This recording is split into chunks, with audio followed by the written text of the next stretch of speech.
မင်္ဂလာပါလင်းမိုဘိုင်းမှာကြိုဆိုပါရစေ3 minute tips and tricks အတွက်ဝေမျှပေးသွားမှာကတော့ VPN ချိတ်တိုင်းကြော်ညာကြည့်ရပေါက်ကရကြော်ညာတွေတက်လာလို့အစင်မဖေဖြစ်ရနဲ့စိတ်ညစ်စိတ်ရှုပ်နေရလားဒီဗီဒီယိုကမိတ်ဆွေတို့အတွက်ပါ Play Store မှာ Speed Top ရိုက်ပြီး download လုပ်ပါ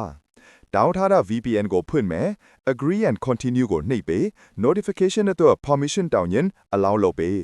VPN ဆော့ချိတ်ဖို့ power ခလုတ်ပုံစံနေရာကိုတစ်ချက်နှိပ် connection request ပေါ်လာရင် okay ကိုနှိပ် connected ဖြစ်နေပြီချိတ်ဆက်တာမြန်ဆန်သလို disconnect လုပ်ရင်လည်းမြန်တယ်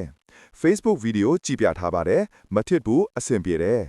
ဗီဒီယိုကို copyright ထိမှဆိုလို့ရေးပြထားတယ် Messenger လည်းအဆင်ပြေတယ် TikTok ကိုလည်းစမ်းပြထားတယ်သဘောအကျဆုံးကကြိုက်တဲ့နိုင်ငံရွှေ့လို့ရတယ် TikTok သုံးတဲ့သူတွေအကြိုက်ဂျပန်ဟိုရွှေ့လဲရတယ်ဗီဒီယိုထဲမှာပြထားတဲ့အတိုင်းနိုင်ငံတွေအများကြီးပါတယ်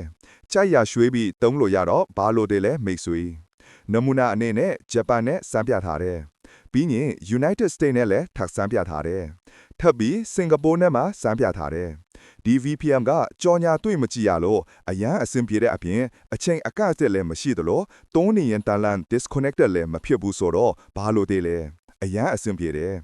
ဒါကြောင့်ဝေမျှပေးတာပါ